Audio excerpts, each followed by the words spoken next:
ರಾಜ್ಯದಲ್ಲಿ ಇವತ್ತಿನಿಂದ ರಾಹುಲ್ ಗಾಂಧಿ ಅಬ್ಬರದ ಪ್ರಚಾರವನ್ನ ಮಾಡಲಿದ್ದಾರೆ. ಕಿತ್ತೂರು ಕರ್ನಾಟಕ ಗೆಲ್ಲೋದಿಕ್ಕೆ ಕಾಂಗ್ರೆಸ್ ಎಲ್ಲಾ ರೀತಿಯ ತಯಾರಿಯನ್ನ ಮಾಡಿಕೊಂಡಿದೆ. ಲಿಂಗಾಯತ ಮತಬುಟ್ಟಿ ಮೇಲೆ ಕಣ್ಣನ್ನ ಇಟ್ಟಿದೆ. ರಾಹುಲ್ ಗಾಂಧಿಯ ಸಂಚಾರ ಕಾಂಗ್ರೆಸ್ನಲ್ಲಿ ಇನ್ನಷ್ಟು ಹುಮ್ಮಸ್ಸನ್ನ ಉತ್ಸಾಹವನ್ನ ತುಂಬಲಿದೆ. ಲಿಂಗಾಯತ ಮತಬುಟ್ಟಿ ಮೇಲೆ ಕಣ್ಣಿಟ್ಟಿರುವಂತಹ ರಾಹುಲ್ ಗಾಂಧಿ ಇವತ್ತು ಬಾಗಲಕೋಟೆಯ ಕೂಡಲ ಸಂಗಮದಿಂದ ಪ್ರಚಾರವನ್ನ ಆರಂಭ ಮಾಡ್ತಾರೆ. ಬಸವ ಜಯಂತಿಯಂದೇ ಲಿಂಗಾಯತ ಮತಬುಟ್ಟಿಗೆ ಲಗ್ಗೆಯನ್ನ ಹಾಕಲಿದೆ ಕಾಂಗ್ರೆಸ್. ಇವತ್ತು ಲಿಂಗಾಯತ ಬೆಲ್ಟ್ನಲ್ಲಿ ರಾಹುಲ್ ಗಾಂಧಿ ಮತಬೇಟೆಯನ್ನ ಮಾಡಲಿದ್ದು, ಕಿತ್ತೂರು ಕರ್ನಾಟಕದ ಲಿಂಗಾಯತ ಮತಗಳ ಮೇಲೆ ಕಣ್ಣನ್ನಿಟ್ಟಿರುವಂತಹ ಕಾಂಗ್ರೆಸ್ಗೆ ಇವತ್ತಿನ ಈ ಕಾರ್ಯಕ್ರಮ ಇನ್ನಷ್ಟು ಬೂಸ್ಟ್ ಅನ್ನ ನೀಡಲಿದೆ. ಬಸವ ಜಯಂತಿ ಪ್ರಯುಕ್ತ ಕೂಡಲ ಸಂಗಮಕ್ಕೆ ರಾಹುಲ್ ಗಾಂಧಿ ಬರ್ತಾರೆ. ಸಂಗಮೇಶ್ವರ ದೇವಸ್ಥಾನಕ್ಕೂ ಭೇಟಿ ಕೊಡ್ತಾರೆ. ಆನಂತರ ಮಧ್ಯಾಹ್ನ ವಿಜಯಪುರ ನಗರದಲ್ಲಿ ರಾಹುಲ್ ರೋಡ್ ಶೋವನ್ನ ನಡೆಸಲಿದ್ದಾರೆ. ಇವತ್ತು ವಿಜಯಪುರದಲ್ಲೇ ವಾಸ್ತವ್ಯ ಹೂಡಲಿದ್ದು ನಾಳೆ ಗದಗ ಜಿಲ್ಲೆಯ ಪ್ರವಾಸವನ್ನ ಮಾಡಲಿದ್ದಾರೆ. ಕೂಡಲ ಸಂಗಮಕ್ಕೆ ರಾಹುಲ್ ಗಾಂಧಿ ಅವರ ಈ ಭೇಟಿ ಬಹಳಷ್ಟು ಮಹತ್ವವನ್ನ ಪಡೆದುಕೊಂಡಿದೆ. ಇವತ್ತು ಅನೇಕ ಕಾರ್ಯಕ್ರಮಗಳಲ್ಲಿ ಅವರು ಭಾಗಿಯಾಗಲಿದ್ದಾರೆ. ಈಗ ರಾಜಕೀಯೇತರ ಕಾರ್ಯಕ್ರಮ ಅಂತ ಹೇಳಿದ್ರು ಈ ಕಾರ್ಯಕ್ರಮದ ಮೂಲಕವೇ ಲಿಂಗಾಯತ ಮತಗಳನ್ನು ಸೆಳೆಯುವಂತಹ ಪ್ರಯತ್ನವನ್ನ ಕಾಂಗ್ರೆಸ್ ಮಾಡಲಿದೆ. ಇದರ ಬಗ್ಗೆ ಇನ್ನಷ್ಟು ಡೀಟೇಲ್ಸ್ ಅನ್ನ ಕೊಡೋದಕ್ಕೆ ನಮ್ಮ ರಿಪೋರ್ಟರ್ ಮಂಜುನಾಥ್ ಈಗ ನೇರ ಸಂಪರ್ಕದಲ್ಲಿ ಜಾಯ್ನ್ ಆಗಿದ್ದಾರೆ. ಮಂಜುನಾಥ್, ಈಗ ಒಂದ್ ಕಡೆ ರಾಜಕೀಯೇತರ ಕಾರ್ಯಕ್ರಮ, ಬಸವ ಜಯಂತಿ ಕಾರ್ಯಕ್ರಮದ ನೆಪದಲ್ಲಿ ಲಿಂಗಾಯತ ಮತಗಳನ್ನ ತಮ್ಮ ಬುಟ್ಟಿಗೆ ಹಾಕಿಕೊಳ್ಳುವಂತಹ ಪ್ರಯತ್ನ, ಕಾಂಗ್ರೆಸ್ ಯಾವ ರೀತಿಯಾದಂತಹ ರಣತಂತ್ರವನ್ನ ಹೆಣ್ದಿದೆ? ಲಿಂಗಾಯತ ಮತಗಳನ್ನು ಸೆಳೆಯುವಂತಹ ಪ್ರಯತ್ನದಲ್ಲಿ ಕಾಂಗ್ರೆಸ್ ಸಕ್ಸಸ್ ಆಗಬಹುದು ಅಂತ ಅನ್ಸುತ್ತಾ?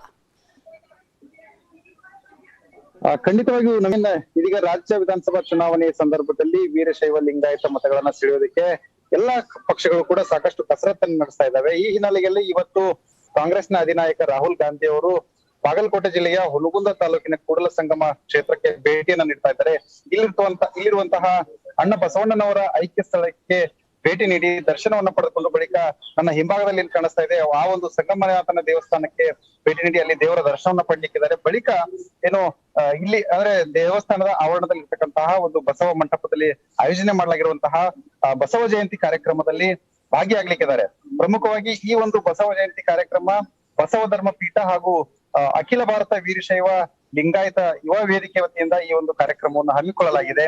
ಇಲ್ಲಿ ಮೇಲ್ನೋಟಕ್ಕೆ ಇದು ರಾಜಕೀಯೇತರ ಕಾರ್ಯಕ್ರಮ ಅಂತ ಹೇಳಿದ್ರು ಕೂಡ ಇಲ್ಲಿ ಇವತ್ತು ಮಾಜಿ ಮುಖ್ಯಮಂತ್ರಿ ಸಿದ್ದರಾಮಯ್ಯ ಆಗಿರ್ಬೋದು, ಪ್ರಚಾರ ಸಮಿತಿ ಅಧ್ಯಕ್ಷರಾಗಿರುವಂತಹ ಎಂ.ಬಿ. ಪಾಟೀಲ್ ಆಗಿರ್ಬೋದು, ಅದೇ ರೀತಿಯಾಗಿ ಹಲವು ಕಾಂಗ್ರೆಸ್ನ ನಾಯಕರು ಇಲ್ಲಿ ಬರ್ಲಿಕ್ಕಿದ್ದಾರೆ.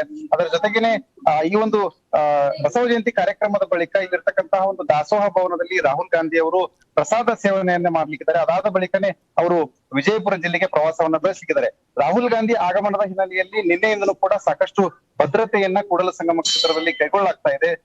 ಈಗಾಗ್ಲೇನೆ ಒಬ್ರು ASP, 5 DYSP, 9 ಜನ CPI ಮತ್ತು 400ಕ್ಕೂ ಹೆಚ್ಚು ಪೊಲೀಸ್ ಸಿಬ್ಬಂದಿಗಳನ್ನ ಇಲ್ಲಿ ನಿಯೋಜನೆ ಮಾಡಿರುವಂತದ್ದು, ಬಿಗಿ ಭದ್ರತೆಯನ್ನ ಕೈಗೊಂಡಿರುವಂತದ್ದು.